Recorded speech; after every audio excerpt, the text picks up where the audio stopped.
Sveicināts manā meistarklasē par ieguldīšanas pamatiem.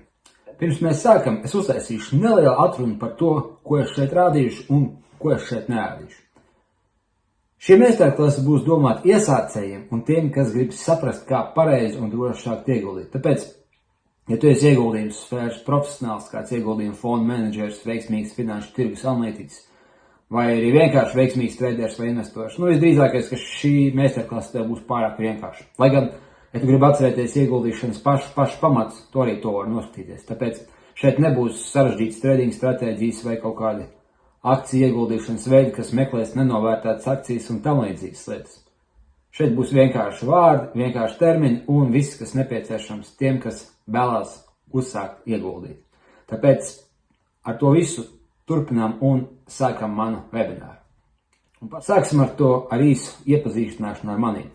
Es esmu Jānis Davols un finanšu tirgos jau es esmu kopš 2008. gada beigām. Tā kā atkarībā no tā, kurā brīdī skaties to video, tas ir kaut kur 15, 16 gadi.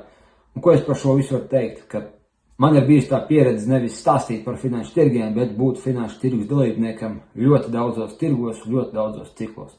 Jo es sāku savu ieguldīšanas ceļu pašā sliktākajā brīdī, kas bija 2008. gada beigas, kad Latvijā sabruka Pareks un Lehman Brothers sabruka Amerikā. Un pēc tam sekoja pasaulē moderno finanšu tirgu vēsturē lielākais akciju kāpums, kas turpinājās aptuveni līdz Covidam. Un šajā laikā es redzēju visu, ko jūs varat iedomāties. Naudas printēšanas krīzes, depresijas, eiforijas, vairākas akciju tirgus burbuļus, kas bija 2019 līdz 2019 gadam, pēc tam Covid naudas printēšanas, inflācijas un labi, ko es tur stāstīšu. Šis nav video par manu dzīves gājumu finanšu tirgos, es tikai gribēju pastāstīt to, ka es esmu redzējis un piedzīvojis visu iespējamo un esmu bijis tam dalībnieks gan kā analītiķis, gan kā investors, gan kā ieguldījuma konsultants. Tāpēc man ir mana pieredze, man ir mans redzējums un, ja jūs esat jauni šajā industrijā, jums būtu vērts paklausīties, ko es varu ieteikt.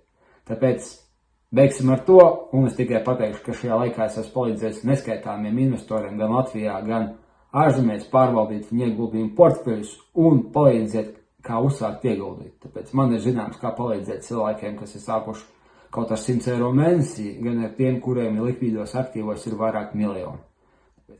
Tāpēc, ka katram cilvēkam ir konkrētas vajadzības un pareizais risinājums finanšu tirgos ir atrodams vienmēr. Bet labi, sākam. Tātad par ieguldīšanas pamatiem. Pirmkārt un galvenokārt ir jāsaprot, ko finanšu tirgos var un ko nevar izdarīt. Un šeit ir jāsaprot viena svarīga lieta. Finanšu tirgi nav ātrs peļņas gūšanas veids, ja jums vispār nav naudas un nav nekāds nojēgas par finanšu tirgiem. Ja jūs gribat nopelnīt naudu un jums nav nekāda kapitāla, labāk sāciet nodarboties ar pārdošanu, ar kaut kādu īpašumu starpniecību. Ja jūs tur kāds laidīs vai jums ir ļoti liels talants, es nezinu, dariet kaut ko citu, nodarboties ar affiliate marketingu, brauciet strādāt uz kādu valsts celtniecībā vai ejiet uz kuģi strādāt, kur maksā lielas naudas. Es nezinu. Dariet daudz ko citu, bet finanšu tirgi nav tā vieta, kur ātri un viegli nopelnīt. Finanšu tirgi ir vislabākā vieta uz pasaules, kur uzkrāt un vairot kapitālu, ja jums ir kaut kāda bāze. Tā var būt maza bāze, bet ja jums tomēr ir kaut kas aiz kā aizķerties, tad strādājiet ar finanšu tirgiem. Un tā ir vislabākā problēma daudziem cilvēkiem, kas to saka, ka viņiem ir jāsabalansē savas cerības, savas iespējas ar to, kas ir iespējams un to, ko viņi grib. Ja jūs esat šeit, ja jums gribās nopelnīt no 1100 miljonus pāris gados, tam ir tikpat liela iespējamība, kā uzvarēt loterijā. Tas nozīmē praktiski nekādu. Bet, ja jums ir 100 vai 1000 eiro, ko jūs varat atlicināt katru mēnesi, un jūs no tā gribat uztaisīt jau reāli kapitālu, finanšu tirgi ir priekš jums. Un tas ir tas, ko es gribu pašā sākumā pateikt. Dabūjiet realistiskus atskaites punktus par to, ko jūs gribat sasniegt. Teiksim, audzēt 10% gadā līdz pensijai, tas ir reāli. Bet katru gadu desmitkāršot naudu nav reāli, neko nedarot.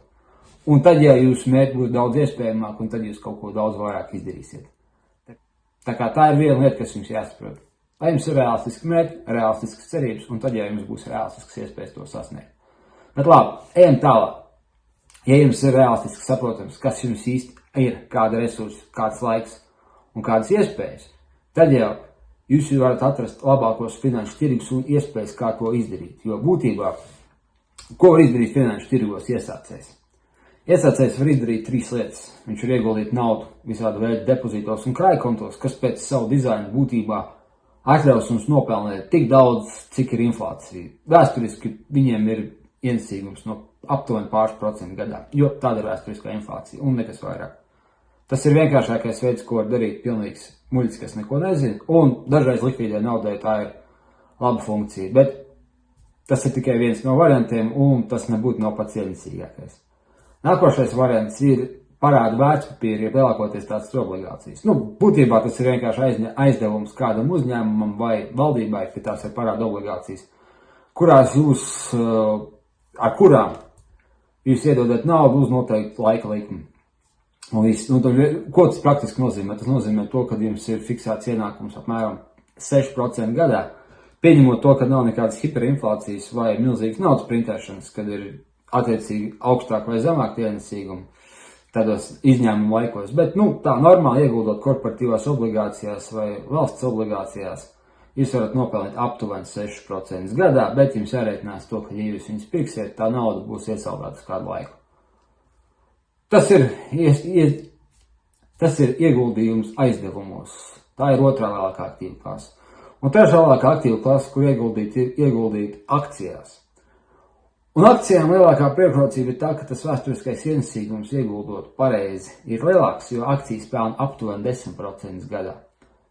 Bet akcijas ir pēc savas būtības daudz svārstīgākas, kas nozīmē to, ka jebkurā brīdī jūsu akcijas var būt vērts pa kādiem 20-30% mazāk.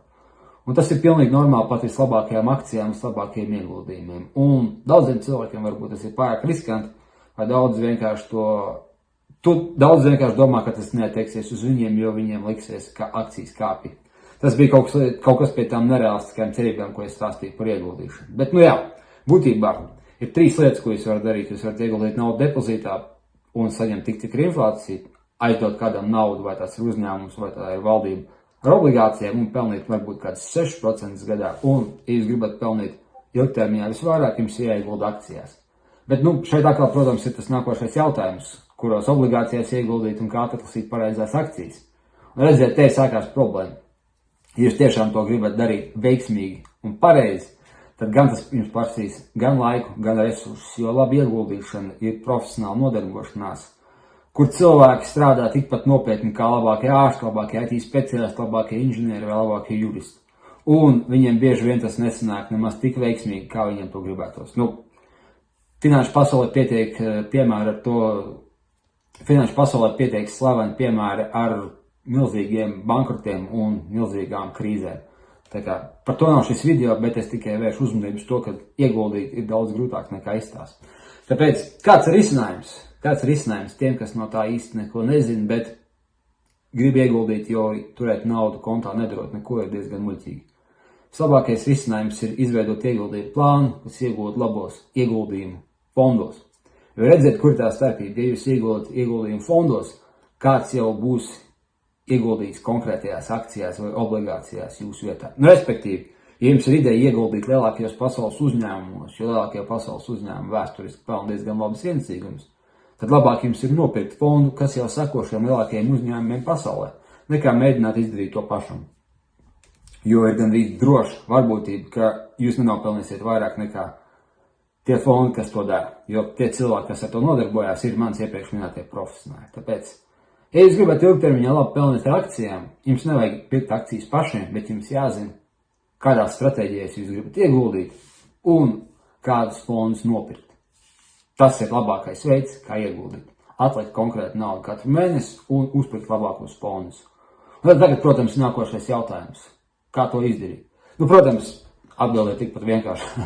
Atrast labu brokeri. Tas izklausās banāli vienkārši, bet ticiet man, pieredzēt tik daudz gadījumu, kad gudri cilvēki, profesionāli cilvēki, dēļ aizmāršības vai kaut kādu veidu paviršības ir uzticējušies krāpniekiem un atklāti negodīgiem brokeriem un pazaudējuši savus ietaupījumus. Ka tas ir daudz skumjāk nekā jums varētu likties. Jā. Tāpēc, kas jums jāizdara? Pirmkārt, jums jāzina brokers, kurš ir regulēts Eiropas Savienībā, kuram ir pārbaudīta informācija un pārbaudītas finanšu rādītāji. Jūs zināt, ka viņš ir reģistrēts Latvijā, Lietuvā, Īrijā, Luksemburgā, Vācijā vai jebkurā valstī. Jūs varat pastīties, ka viņam ir tāds Viņš ir regulēti konkrētajā vietā, viņam ir daudz atsauksmes un viņš ir publiski pārbaudāms. Labi, es atkal neiešu tehniskās niansēs, bet jūs sapratāt man domu.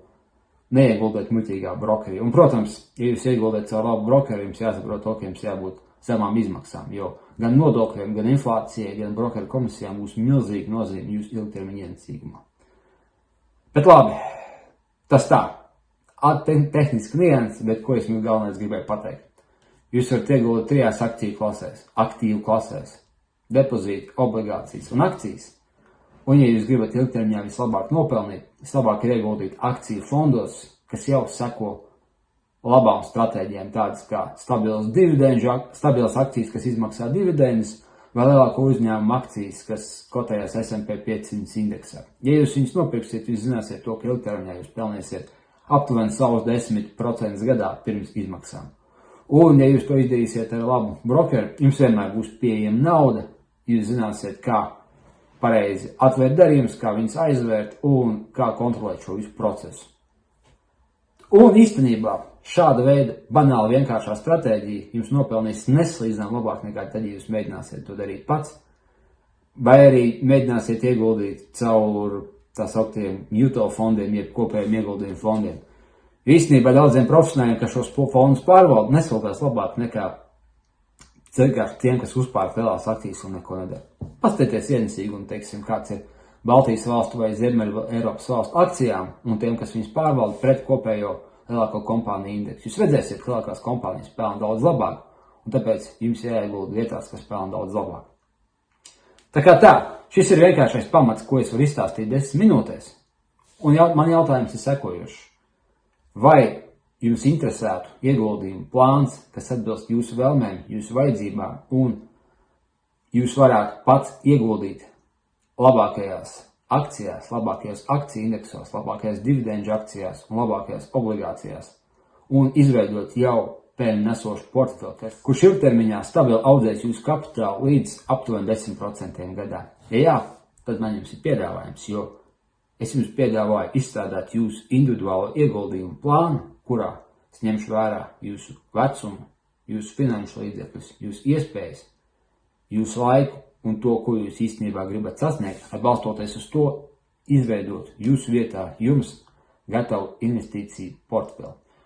Kā jau minēju iepriekš, šis portfels būs sastādīts balstoties uz jūsu plāniem un jūsu interesēm, un tajā var tikt ieguldīts labākajos pasaules uzņēmumos, lielākajās Amerikas akcijās, labākajās obligācijās un uzņēmumos, kas ilgstoši izmaksā dividendus. Tādējādi jūs varat pieaudzēt savu kapitālu laikos, kad akciju tirgi aug, bet kad notiks kāda ekonomiskā recesija vai akciju tirgos būs neizbēgama korekcija, jūs dividendžu akcijas turpinās izmaksāt dividendus un jūsu ienesīgums laika gaitā būs stabils. Vai jums interesē šādu portfeļu izveidi? Jo es jums iedošu vienkārši piemēru. Pat ja jūs sakat ar, teiksim, 1000 vai 1500 eiro un katru mēnesi varat atlikt tikai 100-150 eiro, kas ir realistisks summa. Jūs 20 gados varat uzkrāt vairāk par 120 000 eiro. Tas nozīmē, pat cilvēks ar vidējiem ienākumiem, kurš grib sākt ieguldīt, netērējot vairāk kā pusstundu mēnesī, var uzkrāt ievērojumu kapitālu. Un tas ir ieguldīšanas rezultāts. Un tāpēc ir jāiegulda. Nevis tāpēc, ka mēs mēģinām atrast dzīves brīnumus un mēģinām atrast kaut kādas labākās akcijas vai nesko izdarīt, bet mēs mākam sistemātiski uzkrāt naudu un audzēt savu kapitālu. Tāpēc ir jāiegulda un tāpēc es jums piedāvāju to palīdzēt. Jo atcerieties, šajā gadījumā man nav intereses paņemt jūsu naudu un kaut kādā ziņā viņu nozaudēt, jo es nepārvaldos līdzekļus. Es neesmu banka, es neesmu brokers. Es nepārstāvu nevienu finanšu iestādi. Un man nav interesi sastāstīt jums muļķības un aizlaisties projām. Tāpēc, ka mana reputācija un mans vārds man šajā gadījumā ir pats svarīgākais.